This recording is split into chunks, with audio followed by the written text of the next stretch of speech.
ومن أحسن قولا ممن دعا إلى الله وعمل صالحا وقال إنني من المسلمين.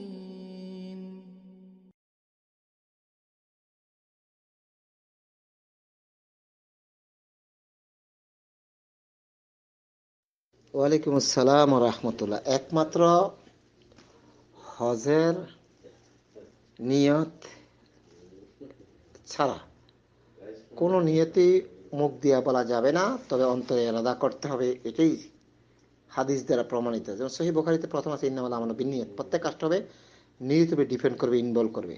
এখন আমরা যদি বুঝি নাওয়াই তুয়ান আসুম্মা গাদাম, গাদাম মানে কি? আগামীকাল আমি সিয়ামের জন্য আগামীকাল সিয়াম রাখতেছি।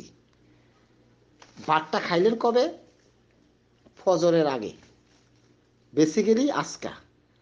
ইংরেজি টাইমে যান আর আরবি টাইমে যান। আরবি টাইমে সূর্য ডুবার সাথে সাথে দিনের পরিবর্তন হয়, আর ইংরেজি সিস্টেম হলো 12টার পরে। আমি চেয়ারটা খাইছি কখন? চেয়ারটা খাইছি 3টার দিকে, বেসিক্যালি আজকের দিনই খাইছি। তাহলে আমি যে বললাম নাওয়াই তুয়ার আসুম্মা গাদাম, আমি আগামীকালের রোজার জন্য প্রস্তুতি নিছি। তা রোজা তো আপনার আঁকড়ে থাকতে, রোজার হলো কেন আপনার? আপনি তো নিয়তই ভুল করলেন। এক কথা হচ্ছে এই নিয়তের কোনো অস্তিত্ব নেই। আমি আবার বলছি, একমাত্র হজের নিয়ত মুখে বলা ছাড়া, বিশেষ করে অন্য কোনো নিয়ত, নামাজের, সিয়ামের, রাসূলুল্লাহ সাল্লাল্লাহু আলাইহি ওয়াসাল্লাম অবশ্যই ভুল বুঝবেন না। নিয়ত করা ফরজ, ফরা বিদআত। যদি নিয়ত না করেন কোনো ইবাদতে আপনার হবে না, এটা মনে রাখতে হবে। নিয়ত করতে হবে। নিয়ত ফরা বিদআত, নিয়ত মুখে বলবেন না। অন্তরে নিয়ত মানে কি? অন্তরে স্থির করা, এরাদা করা, পণ করা, প্রতিজ্ঞা করা। কথা বুঝতে পারছেন? সুতরাং রমজানের জন্য আপনি রাত্রে শোয়ার সময় এরাদা করছেন, যেটা যে আপনি অ্যালার্ম দিয়ে শুয়েছেন আমি ভোর রাতে উঠবো, চেয়ারি খামো, জাস্ট নিয়ত হয়ে গেছে। শুধুমাত্র আপনি কর্ম করবেন। একটা হচ্ছে ক্রিয়া আর হচ্ছে ভার্ব। ক্রিয়া হয়েছে কি? কর্ম। ভার্ব হচ্ছে মূল বিষয়টা। মূল বিষয় মানে চেয়ারের জন্য উঠবেন, অ্যালার্ম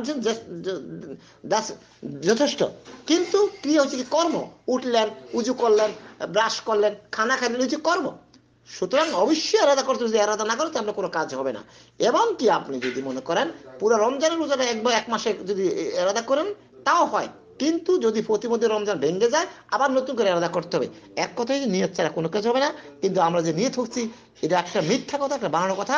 এর থেকে আমাদের ইস্তেফা হইতে হবে, এর থেকে আল্লাহর কাছে ক্ষমা চাইতে হবে। এইসব গদ বান্ধা কোনো নিয়ত ইসলামে বা কোরআন হাদিসে আল্লাহ রাসূল সাল্লাল্লাহু আলাইহি ওয়াসাল্লাম আমাদেরকে শিখায় না। আসসালামু আলাইকুম ওয়া রাহমাতুল্লাহ।